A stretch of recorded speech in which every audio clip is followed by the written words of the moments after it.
What's up, everybody? Welcome back to HOA MMA. AJ, how are you doing this week, man? Feel like shit, bro. um, yeah, I've been ill this week. Got my honey and lemon to kind of get me through it. But apart from that, it's been okay this week. Highlights easily yesterday when I saw Spider-Man finally. Well, Across the Spider-Verse for people who don't know what I'm talking about, but I imagine most people will. Must see movie, like amazing. Like if you love animation, it's everything what a comic book movie should be. It was just absolutely spectacular. Especially if you like the first one, this is just bigger, better every way. It's easily the best movie I've seen this year by far. It was that good. That's pretty good. What did you end up scoring it out of 10? um I gave it a 9. I gave it a 9. I gave So it a 9. it's very good then. So Yeah, very good. I haven't had a chance to go see it yet. I'm waiting until my son is ready to go see it. So waiting on that, and then I will be able to see what the greatness is that everybody's been speaking about. Um, Other than that, I just wanted to mention last video was our most watched video, most viewed video. So I wanted to say shout out to everybody who checks in and watches our videos. Really appreciate that. We're slowly growing this, and it is getting better. If you look at our trajectory, it is going up. Now it doesn't go up as high, as fast as we want, but it's a grind, and that's what we're doing. So I just want to say thank you guys to everybody who views us, subscribes, likes, comments, all that kind of stuff. We appreciate it. Thank you guys for making our last video the most viewed video we put out. In other news, AJ, let's get right into it. Last weekend was the Kai Kara France versus Albazi card. Not a lot to get into on the undercard. Let's start right at the top. You and I went back and forth. The judges scored the main event in a way that we disagreed with. A lot of people disagreed with it. Go ahead and touch on that split decision for that went in Albazi's favor this past weekend. I mean, I rewatched the fight just to see, is there something that I missed out on? Because when you're watching something live, it's very different for when you're watching it back. So I thought, let me just kind of watch it again and see, is there things that I missed out? Could I see why? And I still have like the same opinion. Kai won that very easily for me. It was a very competitive fight, but if you just look at Kai, literally out like in terms of strikes, he literally outlanded him clearly. And even though Albazi went through a lot of like takedowns, there wasn't really any meaningful impact with them, if that makes sense. It's all good taking someone down, but if you're not doing to like advance that position, if you're not getting if you're not going towards like a finish, it's very hard for me to see how you can score for someone if you haven't really, unless you really like dominate them, like when it's like example like Khabib, when they really take someone down and it's just for like the whole round and whatnot. Like control time, I feel like at this point now, this fight highlights how judging and scoring needs to kind of tweak how it kind of scores takedowns. Because if you take someone down and they get back up, regardless if you keep them down for a while, they get back up and obviously still outland you on the feet. Because at the end of the day, they are scoring for damage, right? And Albazi didn't get a lot of damage off when he did take him down, and he didn't really take him down as much as people think he did as well. Now, if you go based on strictly the stats, he was 1 for 9 on takedowns. Exactly. It's crazy, but like I see it at worst 3-2 Kai. At worst 3-2 Kai. I can understand if you give Albazi 2 rounds, but there's no way that I could be watching that fight how Albazi won the fight. And I feel kind of bad because obviously Albazi is really good, and this is the biggest win of his career so far. But it's very clear how this fight was basically affected by very, very poor judging. And it's up to Kai. If you come off losing an interim title fight, you look good in your fight since, and then you obviously can't, and you basically get robbed. and now you're on a 2-fight skid when he should be on a 1-fight win. Yeah, Right. it's tough. It's tough. It really is. I also had a 3-2 for Kai. And when you look back at the judges' scoring, which we did a little bit, the one judge gave Albazi the 4th round, and I thought that was Kai's. No way. Right, and that was where it really got. Let me see. Let me get the scorecard pulled up again. The one judge, Chris Lee, looks like he gave it to Albazi in the 4th, and that round was very clearly for Kai, and that would have been 3-2 right there. Yeah. Like that would have been. So that was a very confusing round to give to Albazi, especially when the judges both scored at 10s for Kai, and really everybody scored that round for Kai. So that's where people are really like getting into.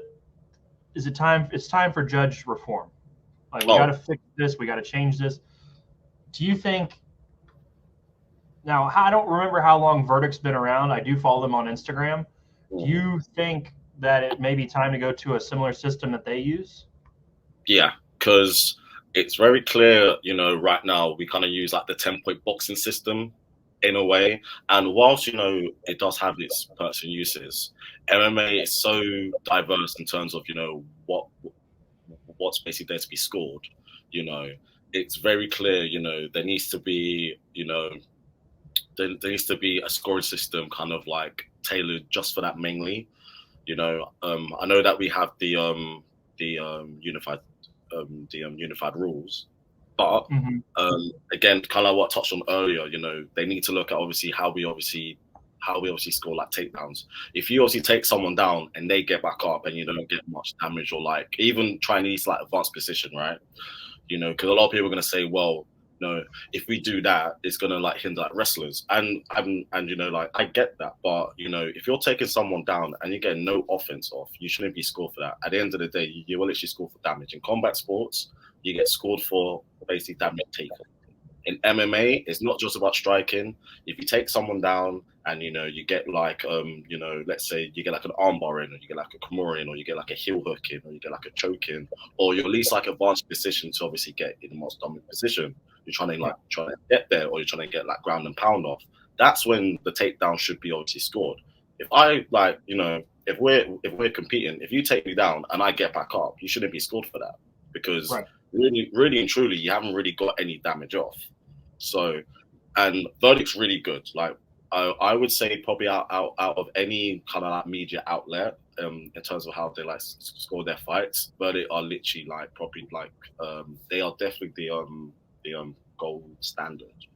So I can, and the fact that a lot of MMA fighters obviously like affiliate with them as well, which kind of helps. Yeah. So I'm definitely in favor, obviously, kind of adopting that kind of line of like scoring eventually down the line. Okay, I'm totally with you. I pulled up Verdict's scorecard just to confirm. They did have it 3-2 for Kai. They had him winning the 1st, the 4th, and the 5th. And those in the 4th and the 5th were very dominant rounds based on Verdict's score. So yeah, they had Kai winning also. If I think a fight's close, I'll usually check and see what Verdict says, because like you said, they're very, very good at scoring fights. So if that's one day that system comes into play, I think that's a good move for the UFC in general.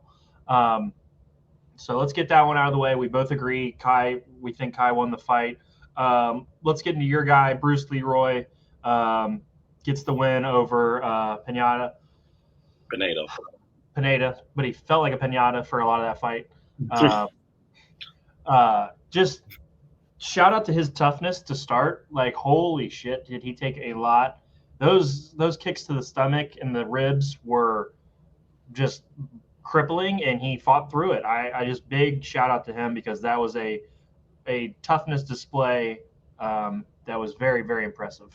Tell us what you saw from Bruce Leroy that really impressed you. Well, I know the easy thing to say about Bruce Leroy is like he looked great on the feet. You know, on the feet. Apart from the time when he got rocked quite late in the third, when he kind of took his foot Ooh, off. that was close. That was close. That was close. But until then, he was clear dominant on the feet. You know, he has a very like wide and like rangy, like funky kind of like style to his striking. What impressed me the most was when Pineda did actually take him down. Like in terms of his like scrambling, like he was right there, and you can tell he's really worked on that. You know, because he does have a few submission wins, so he's kind of like really like well rounded out his skill set. But it was a fun fight because you know Pineda's a dog. Pineda's a dog, man. Like he was getting pieced up like towards the end, and like you said, those body kicks were brutal. Ooh, And boy, and Caceres could have finished him because there was times when like he would kick him, and Pineda would easily just retreat back in pain, and Caceres wouldn't pounce on him, which I found kind of weird. I don't know, maybe he was getting kind of tired, you know. If you're on the feet like scrambling, trying to fight with like all of these like attacks down, once you get back on the feet, maybe he doesn't want to like unload, empty out his gas tank. If he doesn't put him away, he becomes vulnerable. So maybe he was just being a little bit wary, which was kind of justified when late he did get dropped and he managed to get out of there. So, but all round, man, that was a easy fight of the night for me. It was a great fight. My guy Bruce Leroy keeps his 15 ranked at 145. I do feel like he should get another chance to kind of like move up in the rankings. Yes. I wouldn't be shocked if they give him another up and comer to kind of like just to kind of like protect his like 15 ranking, because I think he's 6-1 in his last 7 fights. His only loss was against Sadiq Youssef, who is good. He's obviously ranked for like a reason. And he got beat pretty easily in that fight. So, but I would kind of like to see, considering that if you're 6-1 and you just had a fight in that performance, maybe he should have another chance to kind of like fight someone between obviously 10 and 14 to kind of like move up in the rankings. Totally agree. And Bisping tried to get him to like say, like he wanted him to give him a name. He just like what these guys have got to be ready for these interviews. Come out with a guy, call out the 12th ranked guy, and move on. Like I just be ready when Bisping comes or Cormier comes with the mic or Joe Rogan. Be ready, guys, because that's your big moment right there. I also want to shout out he was very close to getting his arm broken. In that arm bar, he was very close and escaped that. That's like when you touched on improving his skill set. That was impressive too. The way he was able to survive and regain control of the fight. Very impressive. I thought it was over when he got caught in that arm bar. But like you said, fight of the night for sure. Just the striking skills, the toughness on the other end. Very impressive fight. Let's get into Jim Old Man Miller with just an excessive uppercut to a guy who took the fight on short notice. That was nasty. It's very clear now. If this is my first fight in the UFC and it's late notice and I see the name Jim Miller, I'm not taking it. No, because he will literally ice you. Doesn't matter if he's 30. I think he's 39 years of age. Like he will just ice you because he's been there, done that. He's like worn the t-shirt, essentially. Yeah. Mean, just like a mean finish, like beautiful left, and Rick comes back up with the left upper. Oh my God. There was no need for that because he was actually in on his leg. Jim Miller is going to keep doing this until he gets to UFC 300. Give him a title shot at 300. Give him a title shot. Fuck it. You wanted to give him Islam, bro. You do not like him. you know how cool it would be. You know how cool it would be for Jim Miller to knock out Islam. Islam has been knocked out before, so it's not out within the realms of possibility. But I wouldn't bet money on that. I just want to shout out Jim Miller. That was a hell of a knockout. keep feeding them these young guys and just keep building the wins because they just can't stop him right now. Who would you actually give him for his 300 opponent?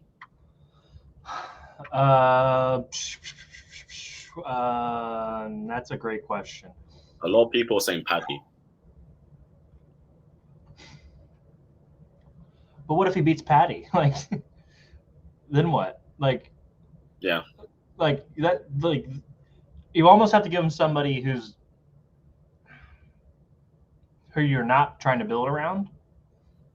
Maybe like, just like another like old head.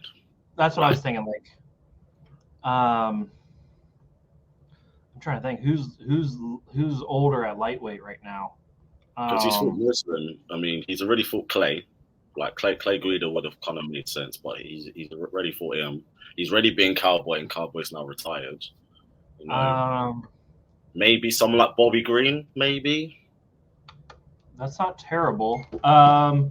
Let me look up the ages of the lightweight guys right now, real quick, because that's a tough one because he's going to want to fight again before UFC.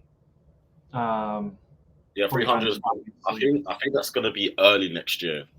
That's like early next year, I believe. I'm not sure what month it is though. There's nobody that old. Yeah. You think Dan Hooker would take that fight? Yeah. The Dan Hooker will fight anyone. This is the same guy who fought Islam on like less than a week's notice after having the fight, like 2 weeks ago. I should have said, you think Dan Hooker makes sense in that fight? Instead of, I know Dan Hooker and Jim Miller both say yes, but like, Dan Hooker's still ranked, you know. He is, but he's not like a title contender at this moment.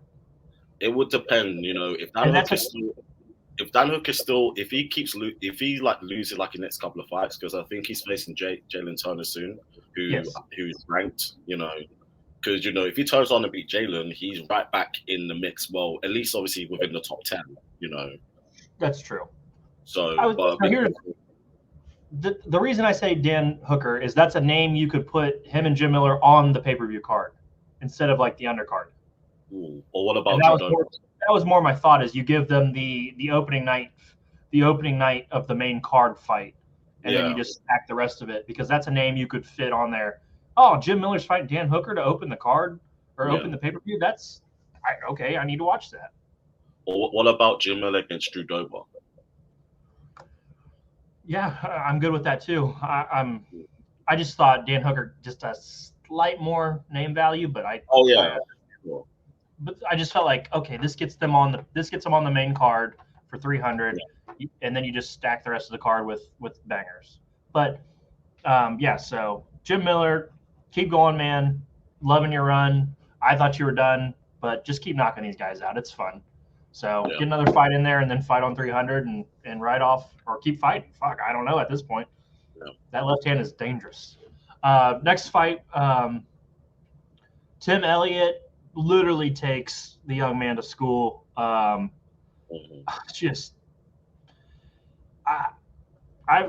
It's rare you see somebody just so god awful at takedown defense.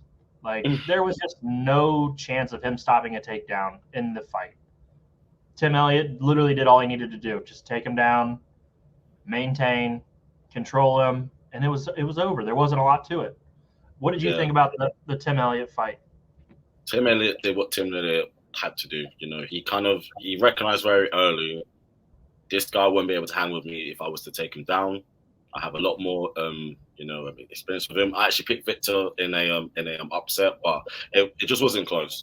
Like, you know, as you said, Tim Elliott literally dictated the fight and literally just had his way, and it wasn't close. It was as bad it was performance in terms of Victor. It was a great performance for him. So props to him for sure. 11 minutes of control time is really all you got to say.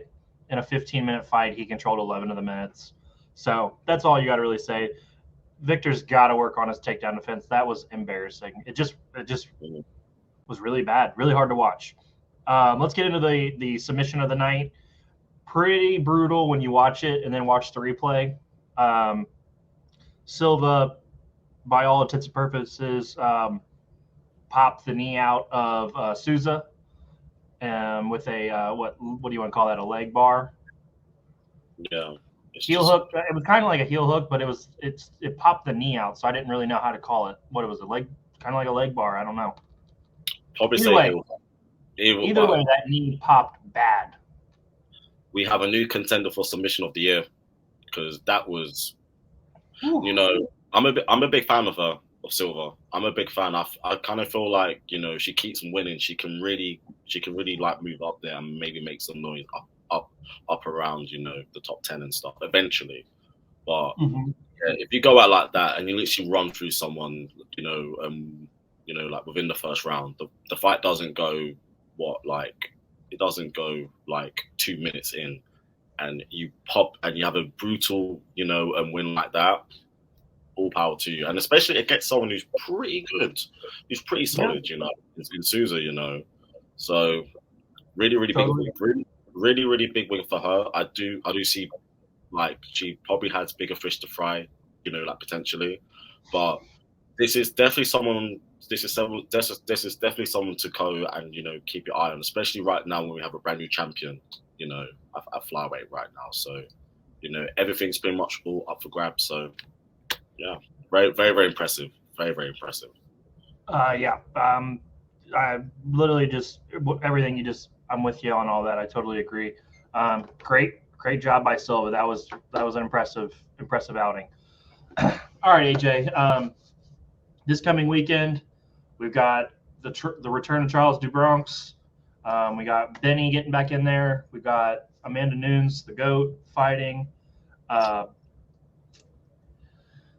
UFC 298. Before we get into the card and how it all shakes out, what do you think about this card going into it? It's 289. You said 298. What did I say? Did I say 286? No, 298. You said it's 289. I can't read. 289. Sorry guys. That's cool, 289. man. I read it all backwards. But Yeah. what do you think about this pay-per-view before we get into the actual card? I'll be real, and a lot of people will agree with this. You know, it's not the most exciting card, like in terms of for like a pay per view. It's just not, you know, and that's obviously that's not me trying to like shit on the people who are obviously fighting. You know, it just when you kind of look at what a UFC pay per view normally is and what a pay per view should be, this isn't really it. We've seen fight cards which have more like stacked than this. You know, I know that a lot of fights fell through. I know Chris Daukaus debut at like heavyweight against Khalil Roundtree, which would have been a very violent fight. Would have been really good. We had Akeem Dawodu as well, who was meant to be on this card. You know, we've had a few fights falling out, but it doesn't really excite everyone.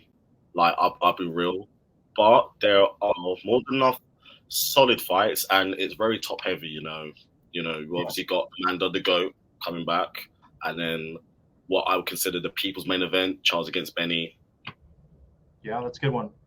is a good one. So it's definitely worth watching. I just wouldn't call it a pay-per-view caliber. Yeah, that's fair. And you know what? You know what's great about this is these are the kind of cards right here that surprise you, and they have Exactly. action, and you just because here's the thing. I know it's very unlikely, but so similar to how Pena did it. All of a sudden, that was whoa. If Irene Aldana upsets Amanda, this turns into something special. So like we always have that chance. So let's get into it. Undercard, not a ton going on. I do want to shout out Miranda Maverick. For some reason, I just like the way she fights. I enjoy her fighting style on the undercard. The judges though, the judges be doing her dirty in some fights. She beat Blanchfield, or was it Barber? Macy Barber, yeah. We both agreed she beat Macy Barber, and they gave Macy Barber the split decision. It wasn't even close in that fight. Like it wasn't even close in that fight. We both. I remember we were both watching it, and then in our group chat we were like, "Yeah, easy win, clear." And then and then they gave Barber the split decision. Blanchfield's not a bad loss by any means, and then she's won 2 straight coming into this fight. I just like the way Miranda Maverick fights. I think she's tough. I like her, so I'm going to pick her to win. Just want to get that out of the way. I've just been a fan of her for a while. And then Chris Curtis versus Amanov. That should be a good one too on the undercard. That's got That potential for some fireworks. that fight's going to be all action because Chris Curtis knows only how to fight one way. Yeah. And Nazaddin Amarov kind of has like a point to prove. He was kind of seen as this, potential future contender, and Yeah. Sean Strickland kind of just bitched on him. If I'm being honest, he kind of really like punked him in their fight. So and I think Amar like Nazaddin is obviously a lot more better than that. But then again, that may just show. I feel maybe people underrate how good Sean is, but we just don't consider him like an elite of the elite, like You don't think middleweight. you can beat the top 3 guys, so it's hard to like really, and he might not even be able to beat the top 4. So like it's tough. Yeah, because he's not beating Jared, he's not beating Rob, he's not beating Izzy, so it's kind of hard to put him any higher, So I feel like Marvel's gonna come out, he wants to go out there and put like a statement, just to say, last fight was just like a fluke because it was meant to fight Gastelum, I think, and obviously. Yeah, and Sean slipped in. Yeah, Sean slipped in. So and Chris Curtis doesn't have boring fights. Apart from against Manson when he just looked awful. But yeah, it was bad. And considering Amarov is like a kickboxer, same gym as Cyril Khan, you kind of expect it to be pretty much like a kickboxing fight. So that fight should definitely have a lot of things to look forward to. Also, under like a smaller story, Chris Curtis is Sean Strickland's boy. They did start that podcast together, and they do train together. So Amanov could get a little bit of revenge by beating Chris Curtis. I almost thought that should be above Anders and Barrios. But yeah, but I can understand. I can understand because obviously Mark is obviously from Canada, so because the fight is in Toronto, they kind of need like a local person to kind of get like that like hometown pop off. So I can kind of see why it's there, even though I do agree with you. That fight on paper is because you got literally 2 ranked middleweights. Yeah, so it makes sense. It makes sense either way. Yeah, get the Canadian guy on there. I get it. Let's get into that fight, Anders versus Barrios. How do you got this one shaken out? I'm leaning Barrios to just off a glance. Yeah, Eric Anders is very dangerous. He can crack hard, and I like any moment if he catches you, he can literally put you out. But I'm gonna give the hometown guy a good win because Anders is one of those ones who kind of like goes between like weight classes. Sometimes in the middleweight, sometimes he's like a light heavy, But I'm gonna give Mark Andre probably just like a very like split win, I would say. Fair, very fair. Next fight on the card is Dan Ige. Ige. I always call him Ige. Versus Nate Landwehr. I like Nate Landwehr. He's got a very good personality. He's built for the cage. I'm going with Nate. I'm gonna pick a little bit of an upset here in terms of the betting odds. Mm-hmm. How do you see this one shaking out? This fight is whilst it lasts, I would imagine, because these two love to throw down. These two love to throw down, and Danny Ige lives in that. But Danny Ige's tough to beat, man. Like you have to be really good to beat him. Like you have to be really, really good to beat him because if you look at some of the losses he's had, I think Evaluev, who most people say he's going to be a future title contender, Calvin Cater as well. But most people, when most people are trying to like break through into that like featherweight rankings, and if they're not ready, Danny Ige normally knocks them out, and sometimes knocks them out early because he has some serious power in those hands. Nate is good, and Nate's tough. Like his fight against Anoma last year was one of the craziest fights I've ever seen, and he was getting rocked. Yeah, like it was back and forth. But if you fight that way against Dan, you're kind of asking for trouble. So, and I don't think Dan Ige has been knocked out yet, as far as I am aware. So, I'm gonna pick Dan Ige to win. I just feel Dan Ige is probably just a little bit better and may just edge him out in this. But totally fair. this fight is gonna be a firefight for sure. Yeah, I'm with you on that. I mean, another guy, Josh Emmett beat Dan too. So like, like title contenders or guys that are shooting for the title are the kind of guys that beat him. I'm gonna go with Nate though. I just like he's just entertaining as hell, and the fights he's in are entertaining. So I'm gonna go with Nate. Next fight is fellow Canadian Mike Malott versus Adam Fugit. How do you got this one shaken out?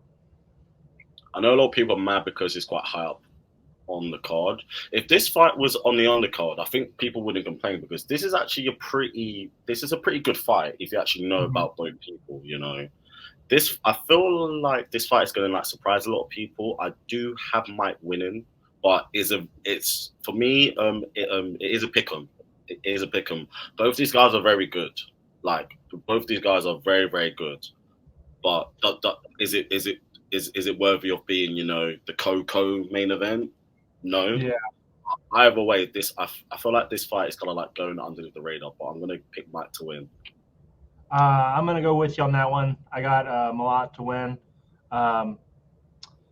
Should be close. Should be good. Like, you know, Fugit is a little more active on the ground.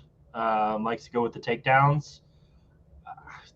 This should be good. He's got the reach advantage also. So we're still going with Mike, but would not be surprised if Adam gets the win here. But this is being third on a pay-per-view card just kind of shows where we're at. Both the fights we just talked about before this could be in this spot, and this could be a pay-per-view kickoff card or, you know, kickoff fight. But it's the third fight on the card, so that's how it's been laid out. But yeah, we're both going with Mike in this one. Here we go, co-main event time. Charles. No, the real main event. This is the people's main event. The people's main event. Charles Oliveira, Benny Darouche. I don't know why, but I think Charles is cooked. I'm going Benny. Man, Charles immediately ducked the match with Islam. I don't know why, but that to me is a red flag. Benny would not duck that fight. Benny would fight that fight. Man, it's hard because, you know, around like a year, well, like a couple of months ago, Charles was the most exciting champion in the sport, and it wasn't close. He was the most fight. Like, it's literally either him or you. And Benny has really elite BJJ. Like, you know, if you manage to get a black belt within 5 years, that says a lot.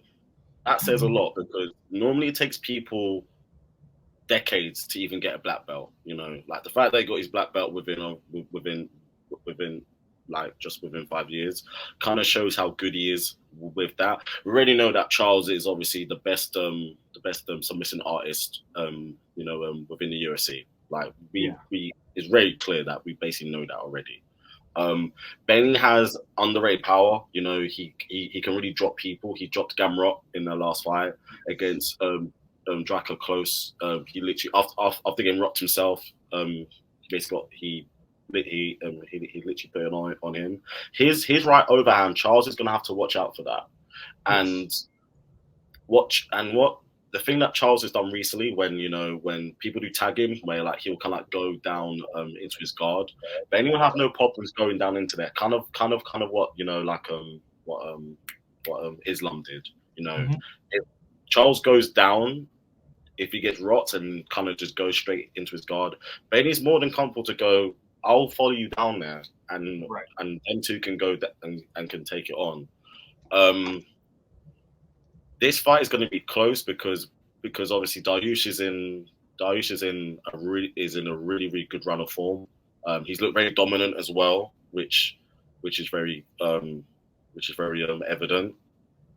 I feel, I'm trying not to say this because I'm such a big fan of him, but I have a feeling that Charles's Muay Thai could play a factor in this fight. Like if it gets close in the clinch, like he did against Dustin Poirier, where like knees, elbows in close. If he makes it dirty, because he's more than capable, obviously putting Benny out. Benny has been rocked before. Alex Hernandez slept him. Barboza brutally sent him to the shower round with that flying knee. But those fights were like a very long time ago. That's not the same Benny. Yeah. But I wouldn't be surprised if obviously Benny goes out there and runs through Charles and kind of finally gets his title shot.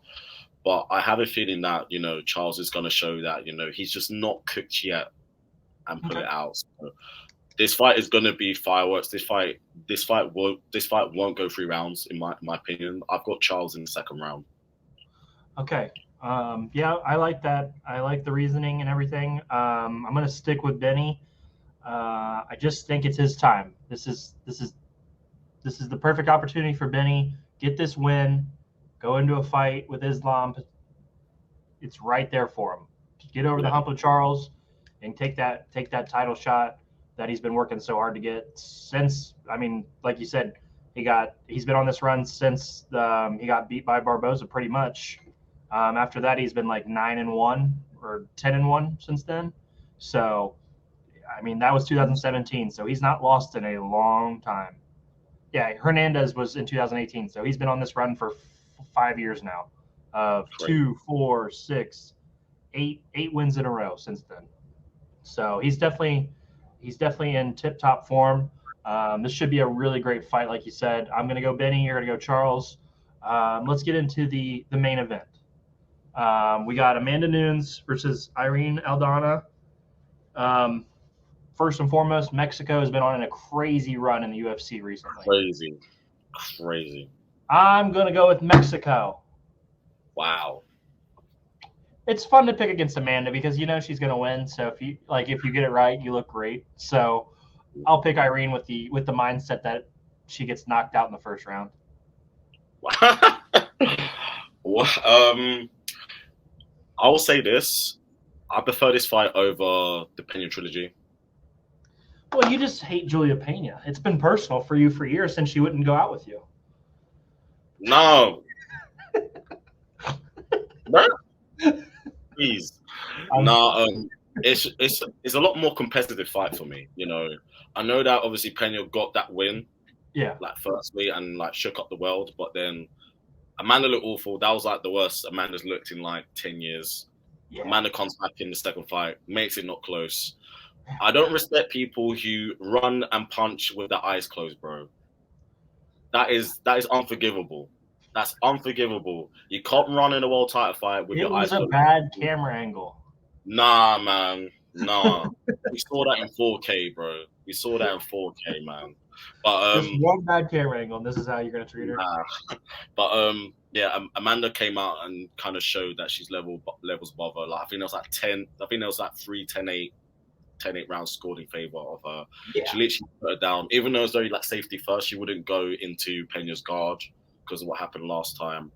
But Aldana presents her unique challenges in terms of for the weight class. Aldana's quite big. She's quite big for sure. Because if you think about what Amanda normally has over people is that she's so imposing. She has that physical advantage. Aldana's massive for the weight. Yep. She has a very big frame. She has really good footwork, and she has very tidy boxing. Like she has really crisp boxing, and she has knockout power. Like she's probably one of the few. I hate saying this, but she's one of the few like female fighters who has like one shot power. Like if she really lands on you, she can really put you away. So in that sense, you know, if she's able to obviously keep it on the feet, don't let Amanda take her down, because Amanda does take her down. She has that advantage clearly. It'll be kind of like how it was against Jermaine Durandamy whereas GDR was kind of winning on the feet in their second fight, and Amanda went, okay, cool, I'm going to take you down, and kind of had a way with her. She's able to keep it on the feet, stay away from obviously from those power shots, establish like her jab. Yep. She can make it interesting. But there's one glaring thing for me that kind of worries me, is that she has trouble making weight. She hasn't made championship weight in a long time. So that is something to be a little bit wary about. And I don't think Amanda Nunes is going to take her eye off the ball again. After what happened against Payne in the first fight, where she kind of got embarrassed because she really did. She looked awful, you know. I don't think she'll ever do that again. And I do have her winning, and I wouldn't be shocked if she does call it a day, because she even said after the loss to Pena the first time, she said she was thinking about just call it quits. But she said she couldn't walk away until she faced Pena again and beat her. And to be fair, if she does win on Saturday, who else is really there out her for her to fight? Maybe Valentina, but obviously ever since Valentina's lost, is the appeal for that fight really there anymore? No, you know, it's really not. Yeah, so I wouldn't be shocked if Amanda wins and she just rides off into the sunset, because there isn't really much for her to prove, because it's clear that she is she is the female GOAT. You know, her resume kind of just like speaks for itself. So I've got Amanda pulling off a routine win, but I wouldn't be shocked if she calls it a day after. Has Grasso and Shevchenko gotten a date yet for the rematch? Not yet. I'd imagine it's probably going to be. Shevchenko's dodging her. No way, man. No way. She was winning the fight. She was winning that fight before she got choked. So yeah, I know. I remember. I would imagine that fight's probably gonna be like the co-main on like a really big card towards the end of the year. Like let's say it's like probably like Stipe against obviously Jones. I can see that being like the co-main. It'll make sense. So yeah. Well, guys, that is the fight card for UFC 289. Sorry. AJ, you got anything else before we get out of here, man? Not at the moment, no. No, I just want to say thank you for everyone. You know, last video, as you said, was our most viewed. Appreciate everyone, tuning in, tapping in. We are trying to grow this even more, so we need as much people as we can. Appreciate all of you. Got love for all of you. We've defo got more things coming up. We're gonna tune a lot more content. But yeah, no. And personally, for me, this has been great. This has been very fun. So I'm very happy to be part of this fun process. So yeah, I just want to shout out everyone. We obviously appreciate you being on here with us, guys. Don't forget, like and subscribe. Check us out on YouTube, Twitter, Instagram. We're on all 3 spots. Hit us up, and we will talk to you guys next week to break down UFC 289. See you guys next week. HOA MMA out.